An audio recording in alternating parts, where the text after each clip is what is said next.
Now for a review of what's making the headlines in the papers this morning, let's bring in an analyst, Constance Ikwoku. Good morning, Constance. Morning, I'm also a correspondent. I report. Indeed you are. Indeed you are. I did a report yesterday. But today you are an analyst. Yes, you did. For the newspapers, you are the analyst. Yes. I mean, I do not cover a particular bit, but I also do reports. Oh, yeah. So we're all reporters that's well and within correspondents. very close memory. Yes, yes. We're all correspondents and reporters. Yeah. Okay, it's good to see you guys this morning. To look at the papers today, we have Emmanuel Azikian. He is a columnist with Vanguard newspaper. Hello there and welcome to the program. We'll begin with this day newspaper. Senate passes bill on new minimum capital requirement for insurance firms. 25 billion naira for non-life assurance has been approved by the upper chamber. 15 billion for life insurance and 35 billion for reinsurance firms. Overall, this ensures consolidation so that companies are adequately capitalized to underwrite risk. It is believed that this will unlock the sector's growth as well as contribute to GDP. I mean, the insurance company or industry rather is one of those sectors that has struggled in Nigeria. Yet it is critical in supporting economic and social stability. Now we're seeing some movement there, Emmanuel. Welcome development. We do know that the last time that the capital base of the insurance industry was rejigged was in 2004. That's with the legislative rejigging. The National Insurance Commission, sometime in 2018 or 19, tried to lift up the capital minimum base, but that did not go with a legal approval. So what the Senate is doing now is giving the legislative approval a legal sanction to lifting up the capital minimum base. This is expected to give more confidence to the industry. Those people ordinarily, many Nigerians have skepticism towards insurance companies that they want to take your premiums, but they do not want to pay the attendant, pay for the risk that comes up. But my concern is the time that this is coming up, because we now expect the insurance companies, the operators, to go to the capital market to lift up this, to meet this new threshold. With the banks just about also doing the same thing, there's some concern, at least among some people, that whether the market will have enough depth and breadth to take in the expected move by the insurance companies to seek new capital. Fantastic points there, Emmanuel, because we do know that the banks are recapitalizing. But when we look at the insurance sector closely, they are facing several challenges, from trust deficits, there are social, cultural, and religious barriers, there is regulatory issues, and all of that. At the same time, this bill is good, but there is much more work to be done, Charles, here, for it to really take off, Charles. I'd like to take it from the point of view of the trust deficit thing. Over the years, people have had sour experiences with insurance firms. I mean, they take the premiums, just like Mr. Azikian said, but when it's time for them to pay compensation, that's when, they start trying to make you read the small print. Definitely in the, of course, in the, in the what do you call it, in that deal you sign with them. There are certain things that are concealed or maybe concealed in small print, and then when it's time to pay up, they say, well, there's this provision here that you missed out. And because of that, people have become so very skeptical about insurance firms, and that's why I'm sure they are not doing so well financially, because nobody wants to patronize them. It's as simple as that. So that's even if they recapitalize, unless if they start regaining people's trust by paying up when they're supposed to, no matter how much is invested in them, they'll still fail. Well, coming to that fine print, so many companies, it's the same thing. It's very tiny, and you have to read it, the entire thing to the bottom, several pages usually. And if you don't read them, at the end of the day, when it comes to getting or securing what belongs to you. If you haven't read them before you sign it, then you've lost everything. They don't even encourage you to read it. As a matter of fact, they probably don't want you to read it in the first place. Print, not just the small print, Charles, but let me also throw in there that a lot of the phrasing is very open-ended, so it leaves it open for all types of interpretation, so that the companies are not caught, you know, on the short end of the stick. So it's not just the fine print, but the fact that everything is so vague and open-ended. So even if you want to take them to court, they will have a rebuttal. Okay, New Telegraph. Insecurity, Nigerians paid 2.2 trillion naira for ransom in 1 year, according to the NBS. We also had 2.2 million people abducted in the same year. It means the kidnappers were raking in 2.7 million naira per incident. These incidents were highest in rural areas, and poor people in villages suffered the most. Staggering figures right there, Emmanuel. This is obviously a business for criminals. It is unnerving, isn't it? It is saddening, it is traumatic, and seeing these figures, the president is expected to lay the budget before the National Assembly, I think today. Yeah. I think on my part, I would have expected the president to go back to rejig the budget, to put security at, to give a larger proportion of the budget towards security, because the primary purpose of government is the security and the welfare of the citizens. What you're seeing here now, based on this figure, it means that the kidnap industry contributes about 3 or 4% to the national GDP.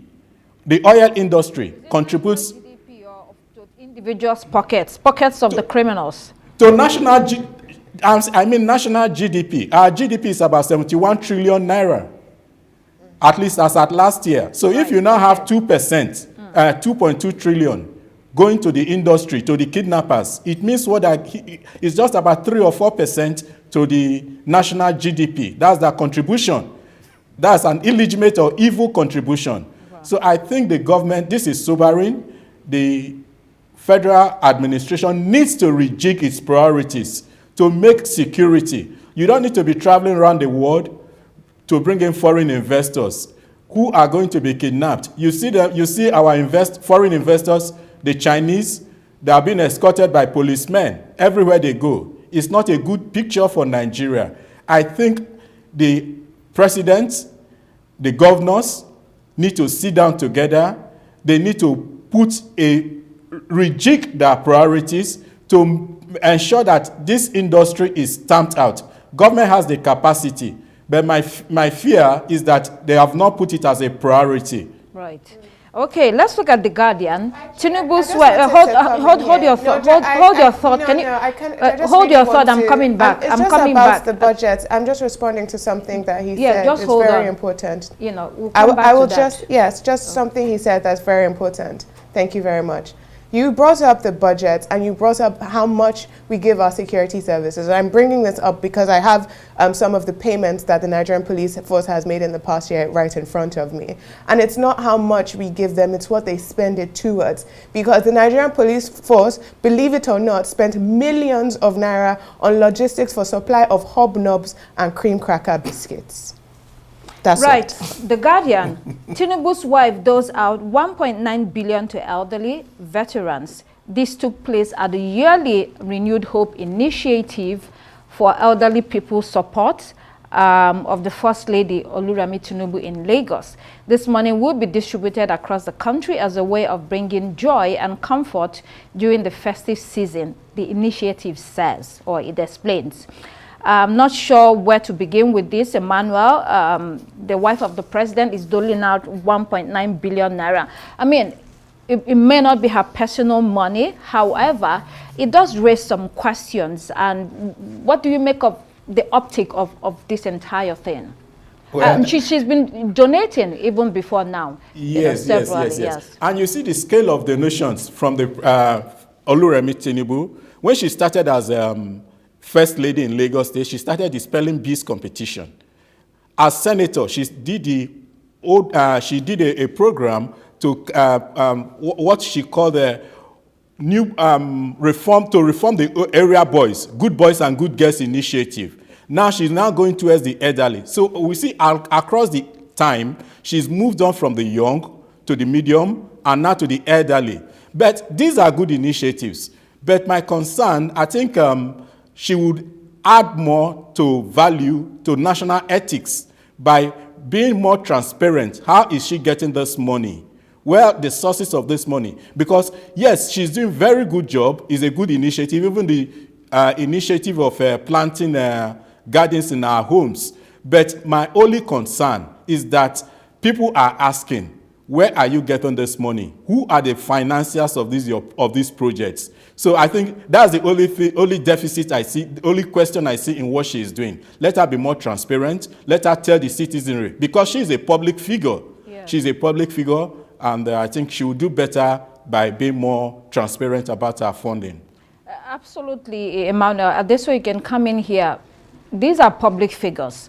An economy where a lot of families are struggling to make ends meet, and you hear the kind of monies that are thrown around. How are they accounted for? How are they raised? You know, definitely you want public officers to say more about how this money's come about. Yes, well, you know, the First Lady did tell us that, you know, that her husband was going to be an honest president because they had so much money themselves that they did not need to take any. So perhaps this is some of the monies that they had themselves. But, you know, more to what we expect from Miss First Lady, but particularly one that was a member of the Senate, is that you need legislative action on so many things, that we need actual change, not charity. You know, we need change and not charity. And so you would expect a First Lady who has been in the National Assembly, who has a lot of political capital herself, to make sure that we have actual change in society when it comes to our laws, when it comes to our policies. But instead what we have is charity and gardening competitions. Right. Daily Trust. Senate wants foreign currencies use banned in Nigeria. The proposed legislation aims to ensure all payments, salaries, and transactions are conducted in Naira. The overall objective is to eliminate discriminatory practices and strengthen confidence in the local currency. The bill has passed first reading in the Senate and is being sponsored by Senator Ned Nwoko. There's no doubt there is a major issue in Nigeria concerning this currency, and contributing to the weakening of the Naira and destabilizing the economy. But politicians are main culprits, so they can begin to live by example, Emmanuel. You've said you are right on point. Politicians are the people who, most of them, in fact, if you go like the conventions they do, the trading is done in dollars. So I think they should live according to this script. It's a welcome initiative, no doubt. Everywhere you go in Nigeria, the dollar is almost becoming a primary currency. I've had some politicians who say that what they carry about is dollars. So I think the government should take proactive. And mark you, I don't think there is any law that gives that allows you to trade in dollars in Nigeria. The government needs to enforce existing laws. If existing laws are not just in enforcing it, the government needs to act according. Government officials, political actors need to act according to decorum. It's the lack of decorum that we see, that I perceive as being this problem. No doubt, if this law comes into effect, we are going to see that the Naira will have a better value. It will raise up the value of the Naira. There will be more confidence in the Naira. The stigmatization we see with the Naira across board will be removed. Well, Charles, you can come in your thoughts. You know, it's just first reading. It has to go through a lot of process in order to become law. That is if it's not thrown out. The dollar is a very attractive currency here in Nigeria, and even the lawmakers themselves, I'm sure they use it very, very extensively. So what they have to do will be very, very thorough legislation, because I'm foreseeing a situation where there might just be loopholes that would be exploited to ensure that the dollar continues its reign unabated. And then I'm still wondering, who are those people who are earning their salaries here in Nigeria in dollars? As in, this is a non-issue actually. Is it because the dollar is not Nigeria's legal tender? Nigeria's legal tender is the naira. If you go to a store and they're charging you in dollars, report them to the EFCC. It is not the legal tender of the country. So Senator Nwoko has some interesting legislation he's suggested since he joined the 10th Assembly, but this one in particular, I don't think it's a non-issue, and it's a non-issue for most Nigerians. This is probably an urban or elite problem. All right. Let's look at other papers quickly. Daily Sun, Southeast lost 17.4 trillion in 29 years over absence of 6 states, according to Chidoka. Then Rivers plane crash helicopter had no flight data recorder, according to NSIBC. We also have Daily Independent. Senate sets new minimum capital requirement for insurance companies. We've seen that. PDP kicks as Edo Assembly suspends LG chairman. We also have Punch newspaper. Hardship FG opposition clash over Tinubu's economic reforms. Northern governors deploy vigilantes as Northwest tops 2.2 trillion ransom. Kaduna returns Abacha's family property seized by El Rufai. And then to the international headlines, Daily Graphic, prioritize development, leave good legacy. The new president-elect, John Dramani Mahama, is being advised. And on to Citizen South Africa, ANC can't win win the name battle. A trademark court battle for name and logo of MK is not winnable, say experts. The odds are against them because the name and the logo that they are fighting for, Jacob Zuma will come out on top, according to what people are saying. This comes after the MK, the original ANC military wing, and Zuma's MK party commemorated their anniversaries Monday. Yolanda, what a difficult one for ANC. Why they say Zuma's party breached the trademark law, the court is saying he can move on with MK as a name for his party. Mkonto Wesizwe, you know, it actually was the name of the militant wing of the ANC during the days of liberation from apartheid. So, you know, apparently someone is actually trying to play on sentiments this time around and then trying to adopt a name that actually symbolized the physical fight against apartheid. But he was a member of Umkhonto Wesizwe. Oh yes, he was, and so he's trying to resurrect it. Is Umkhonto Wesizwe actually necessary this time around, if not for sentimental reasons? But then, of course, politicians will always pull anywhere in the world. I mean, some politicians are just like that. I mean, they'll always, you know, go underhand methods in order to achieve their own objectives, even in the ANC. Emmanuel, your thoughts on this? Well, as you said, politics is an act of bringing in sentiments to this. The two sides, the former president is trying to put itself into relevance by clinging on to the legacy from the struggle, from the apartheid struggle. You know, with what is now happening with a battle for supremacy over the political space. Now, what was it that they are now trying to reinvent the memory, of course, of probably of people like Nelson Mandela to associate with that legacy. That is what I see happening here. Right, let's look at Daily Telegraph. Musk ready to bankroll Farage. The billionaire endorses reform leader after Mar-a-Lago meeting with party treasurer. Everybody is heading to Mar-a-Lago, Trump's home, and Trump is saying, they're so friendly to me, you know, this time around. Anyway, Elon Musk has opened discussions with Nigel Farage about making a major donation to the party to defeat the Conservatives and Labour.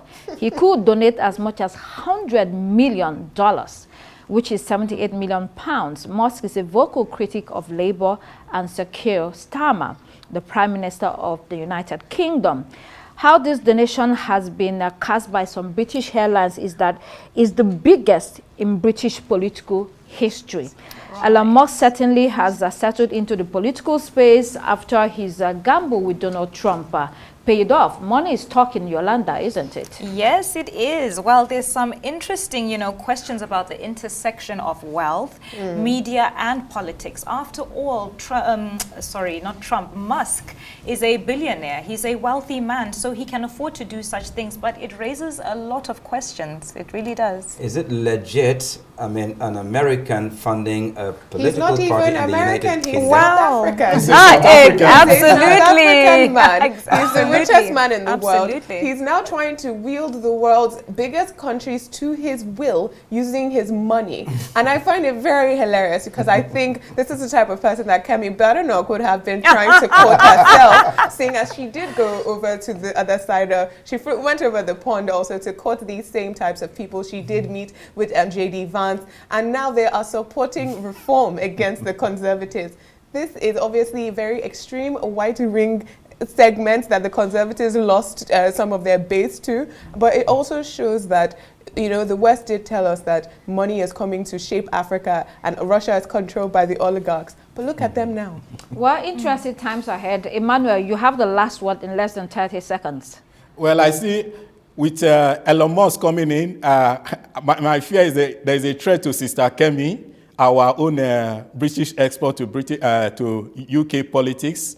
And just a few days ago, one of the leading Conservative Party members left the party to join the Reform, he's now the treasurer of the Reform Party. With Elon Musk coming in and with this kind of money, the fear is that British politics, or the concern is that British politics may be redefined with money. And for us in Africa and Nigeria especially, a threat to our sister becoming the prime minister. All right. Okay. I'm afraid that's all we have time for on the paper review. Thank you so much, Emmanuel Azikian, for joining us. I don't know if Sister Kemi cares about you.